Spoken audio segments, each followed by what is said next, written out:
Puji Tuhan, terima kasih kita ucapkan kepada Tuhan karena hari ini kita boleh kembali menikmati kasih karunia Tuhan sepanjang waktu-waktu yang kita sudah juga lewati dalam hidup ini. Pada kesempatan ini kita akan mendengarkan firman Tuhan, namun sebelumnya itu kita berdoa terlebih dahulu. Bapa di surga, kami bersyukur buat kasih karunia-Mu sehingga kami ada hari ini dan kami boleh selalu menikmati yang terbaik yang Tuhan berikan dalam kehidupan kami. Sebentar kami akan mendengarkan firman Allah. Urapilah kami semua, supaya firman Tuhan itu datang kepada kami untuk membuat kami lebih kuat lagi di dalam Engkau, Tuhan. Terima kasih Bapa. Dalam nama Yesus kami sudah berdoa menyambut firman-Mu. Haleluya. Amin. Puji Tuhan, Bapak Ibu yang saya kasih dalam Tuhan Yesus Kristus. Pada kesempatan ini, harusnya kita bersyukur kepada Tuhan, karena Tuhan benar-benar selalu memperhatikan keberadaan kita. Sekalipun mungkin kita juga melupakan Tuhan. Sekalipun mungkin kita seringkali melepaskan Tuhan dalam hidup kita, tapi Tuhan tidak akan pernah tinggalkan kita. Sebab itu mari sebagai umat yang percaya kembalilah kepada jalan Tuhan yang sesungguhnya, supaya di dalamnya kita boleh melihat suatu perjalanan yang penuh sukacita yang Tuhan berikan dalam kehidupan kita. Pada kesempatan ini saya akan berbicara jubah apa yang kita kenakan dalam hidup kita. Jubah apa yang kita kenakan dalam kehidupan kita. Dalam kitab Yesaya pasal 61 ayat 10 dikatakan, aku bersukaria di dalam Tuhan, jiwaku bersorak-sorai di dalam Allahku, sebab ia mengenakan pakaian keselamatan kepadaku dan menyelubungi aku dengan jubah kebenaran. Seperti pengantin laki-laki yang mengenakan perhiasan kepala dan seperti pengantin perempuan yang memakai perhiasan. Saudara yang kekasih di dalam Tuhan, kalau kita mau menghias atau mendandani hidup kita dengan kebaikan, dengan kebenaran firman Tuhan, tentu pertama kita harus melibatkan Tuhan untuk memperbaiki keadaan kita, memperbaiki seluruh kehidupan kita, supaya kita dapat dikenakan atau mengenakan pakaian sesuai dengan kebenaran firman Tuhan. Karena kitab Yesaya pasal 61 ini berbicara di mana setiap orang itu akan dihiasi oleh Tuhan. Setiap baik laki-laki, perempuan, gereja Tuhan, ya, pelayanan dan apapun yang ada di dalam dunia ini, Tuhan akan hiasi dengan begitu baik, begitu indah, asalkan kita benar-benar memberi diri kepada Tuhan untuk kita dihiasi. Tapi kita lihat banyak juga orang-orang yang menganggap ini remeh, tidak mau menyerah kepada Tuhan. Dia tetap mengenakan jubahnya yang lama, ya. Jadi kalau kita mau dikenakan dengan jubah yang baru yang dari Tuhan, pertama harus kita melepaskan hal-hal yang lama atau jubah kita yang lama, tingkah laku, sifat, karakter kita yang lama, supaya Tuhan akan mengenakan jubah yang baru dalam kehidupan kita. Di dalam kitab Efesus pasalnya yang keempat ayat 22 dikatakan begini, yaitu bahwa kamu berhubung dengan kehidupan kamu yang dahulu harus menanggalkan manusia lama yang menemui kebinasaannya oleh nafsu yang menyesatkan. Kalau kita lihat nasihat Rasul Paulus ini, dia tekankan bahwa kalau kita mau mengenakan jubah yang Tuhan pakaikan kepada kita, harus kita melepaskan jubah yang lama. Dengan kata lain, tidak ada hal-hal yang mengganggu hati dan pikiran kita kepada Tuhan. Benar-benar kita fokuskan hidup kita kepada Tuhan untuk supaya kita diperbaharui oleh Tuhan. Apa yang lama dalam diri kita? Mungkin sifat, karakter kita, gerak-gerik kita yang benar-benar tidak berkenan kepada Tuhan. Bahkan keinginan-keinginan yang berlebihan, yang tidak sesuai dengan keinginan Allah. Ini harus kita buang dalam diri kita, supaya benar-benar kita memperoleh jubah dari Tuhan. Saudara yang kasih di dalam Tuhan, memang melepaskan hal-hal yang lama, sifat karakter kita yang lama, begitu sulit. Tapi saudara, sebagai orang percaya, kita tahu bersama bahwa ketika kita mau dan punya kerinduan melepaskan itu, kita tidak dalam sendiri, ya, tidak dalam keadaan sendiri. Kita undang kuasa Roh Kudus, kekuatan Allah, firman Tuhan, untuk dapat melepaskan semua perkara-perkara atau hal-hal yang lama dalam hidup kita. Pertama memang dalam pikiran kita, ya. Kalau pikiran kita mengatakan, saya belum mau melepaskan hidup lama, ya memang itu tidak akan pernah terjadi, karena itu terjadi dalam alam pemikiran kita yang salah, alam pemikiran kita yang jauh dari Tuhan. Sebagai orang percaya, saya mau katakan, mari lepaskan jubah yang lama. Nah, kedua, saya mau katakan tidak hanya melepaskan, ya.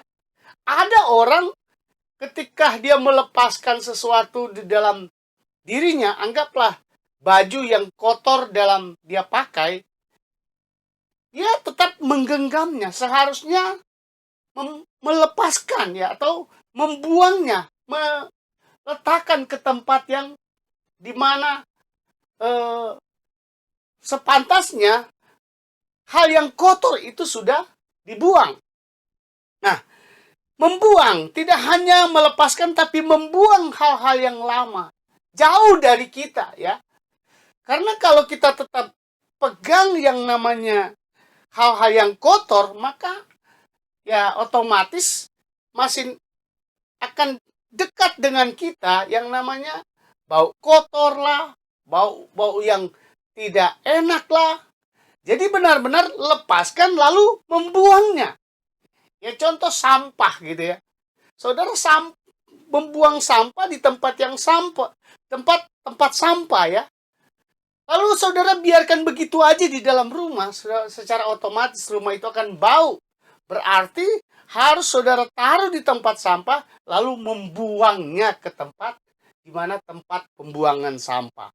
Supaya kelihatan di area kita, di mana kita tinggal, itu kelihatan indah dan bau enak, ya. Saudara yang kasih dalam Tuhan, ini kita harus membuang. Dalam kitab Yakobus pasal 1 ayat 21 dikatakan, sebab itu buanglah segala sesuatu yang kotor dan kejahatan yang begitu banyak itu, dan terimalah dengan lemah lembut firman yang tertanam di dalam hatimu, yang berkuasa menyelamatkan jiwamu. Kalau kita lihat ayat ini, Tuhan bilang bahwa buang semua yang kotor. Ya, yang kotor dalam diri kita itu apa? Yaitu garis besar dan paling banyak itu disebut dosa-dosa kita. Buanglah segala yang kotor dalam diri kita. Supaya apa? Supaya kita di pemandangan Allah itu bersih, ya. Jadi hati ini harus dibersihkan. Hati ini harus disucikan. Hati ini harus dicuci dengan kuasa firman, kuasa kebenaran Allah, supaya kita berkenan kepada Tuhan. Saya mau katakan, Tuhan tidak mau datang kepada hati kita yang kotor. Kepada kita, hati kita yang tidak sesuai dengan firman Tuhan. Tuhan mau tinggal dalam hati kita yang benar-benar jujur, bersih di hadapan Tuhan. Tidak memiliki perasaan-perasaan yang jauh dari Tuhan, tapi dekat dengan Tuhan. Di sini dikatakan, saya kembali dalam Yakobus pasal 1 ayat 21, sebab itu buanglah segala sesuatu yang kotor dan kejahatan yang begitu banyak. Jadi dalam diri manusia ternyata ini yang ada dalam perjalanan manusia itu kotor dan kejahatan yang banyak. Nah, sebagai orang percaya, tentu Allah menginginkan kita hidup di tracknya Allah atau di jalannya Allah, supaya kita tetap kelihatan indah di mata Tuhan. Ya, selanjutnya dikatakan, terimalah dengan lemah lembut firman yang tertanam di dalam hatimu, yang berkuasa menyelamatkan jiwamu. Artinya, kebenaran firman Tuhan yang kita sudah dengar, itu yang akan mengubah keadaan kita. Firman Tuhan yang kita sudah tempatkan itu dalam hati kita, yang akan membawa kita kepada perkara-perkara yang ajaib dan luar biasa. Karena apa? Karena firman Tuhanlah yang memberikan pembersihan dalam hidup kita. Artinya firman Tuhan yang akan mengubah keadaan kita dari hal yang kotor menjadi hal-hal yang bersih dan baik adanya. Saudara yang kasih dalam Tuhan, yang ketiga tadi sudah dikatakan melepaskan lalu membuang. Lalu ketiga, kenakanlah jubah yang baru dari Roh Kudus. Nah, ini penting saudara. Ketika kita membuang semua perkara-perkara duniawi dalam pikiran hati kita, kita akan berusaha juga mengenakan pakaian atau jubah dari kuasa Roh Kudus. Saudara, kalau saudara menggunakan jubah Roh Kudus dalam hidup saudara, saudara akan melihat perubahan-perubahan terjadi dalam hidup saudara. Pertama, cara berpikir saudara, hati saudara, jiwa saudara, tubuh saudara, Tuhan akan ubahkan. Kenapa? Karena ada Roh Kudus yang menuntun membawa kita kepada perkara-perkara yang benar, perkara-perkara yang diinginkan oleh Allah. Satu ayat dalam Efesus pasal 4 ayatnya yang ke-24 dikatakan, supaya kamu dibaharui di dalam roh dan pikiranmu, dan mengenakan manusia baru yang telah diciptakan menurut kehendak Allah di dalam kebenaran dan kekudusan yang sesungguhnya. Nah, inilah yang kita lihat. Dasar inilah, kalau kita mengenakan jubah yang baru dari Roh Kudus, maka dikatakan supaya kita dibaharui di dalam roh kita. Ternyata roh kita harus dibaharui dengan roh juga, yaitu roh Tuhan. Roh yang datangnya dari Allah, yang membaharui pikiran kita, perasaan kita, seluruh hidup kita. Kita minta Roh Kudus untuk memperbaharuinya, supaya benar-benar kita juga mengalami pembaharuan yang luar biasa. Bukan hari ini, tapi sampai selama-lamanya. Karena itu dikatakan yang telah diciptakan menurut kehendak Allah di dalam kebenaran dan kekudusan yang sesungguhnya. Dengan kata lain, ketika kita menggunakan jubah Roh Kudus, ini menjadi keinginan Allah ya. Jubah Roh Kudus ini menjadi keinginan Allah supaya setiap hari kita menggunakan jubah kuasa Roh Kudus. Karena Roh Kudus kita tahu bersama, Dia adalah sumber hikmat, Dia adalah sumber kekayaan, Dia adalah sumber kesehatan, Dia adalah sumber penuntun kita, Dia adalah sumber segala-galanya dalam kehidupan kita. Kalau kita mau dituntun oleh kuasa Roh Kudus, kalau kita mau dibawa oleh kuasa Roh Kudus dalam perjalanan hidup kita, mari kenakanlah Roh Kudus itu dalam diri kita. Buang segala sesuatu yang tidak berkenan kepada Tuhan, dan kenakanlah jubah yang datang daripada Tuhan. Inilah jubah yang harus kita kenakan dalam diri kita, yaitu kebenaran Allah, firman Tuhan, kuasa Roh Kudus, supaya hidup kita sesuai dengan keinginan Allah, yaitu hidup dalam kebenaran dan Roh Kudus di dalam hidup kita. Terima kasih, Tuhan Yesus memberkati kita semua. Mari kita berdoa. Terima kasih Tuhan, kami sudah mendengarkan firman Tuhan. Kami percaya firman Tuhan ini akan memberikan kemenangan kepada kami, sukacita kepada kami. Tuhan, tuntunlah hidup kami, supaya kami tetap berjalan di jalan yang Tuhan tentukan dalam hidup kami. Memang kami banyak kesalahan, banyak dosa, tapi Tuhan akan membawa kami dan mengenakan kami jubah-jubah dari kerajaan surga, kerajaan Allah yang membenarkan kami dan membawa kami kepada perkara-perkara yang ajaib dan luar biasa. Tuhan, hamba berdoa buat umat-umat-Mu ya Tuhan. Berkatilah para pendengar renungan firman Tuhan ini Tuhan. Baik jemaat GPKDI Eklesia dan jemaat-jemaat Tuhan yang mendengarkan firman Tuhan ini. Tuhan berkatilah mereka Tuhan dengan kuasa-Mu Bapa. Segala keperluan kebutuhan hidup mereka Tuhan jamin di dalamnya supaya mereka boleh melihat kemenangan yang Tuhan nyatakan dalam setiap kehidupan mereka. Terima kasih Bapa.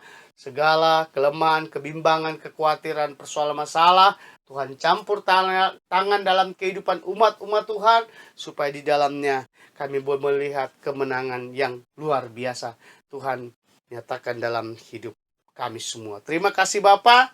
Segala puji hormat syukur kami kembalikan kepada Tuhan. Dalam nama Yesus kami sudah berdoa dan mengucap syukur. Haleluya. Haleluya. Amin. Tuhan Yesus memberkati kita semua. Haleluya.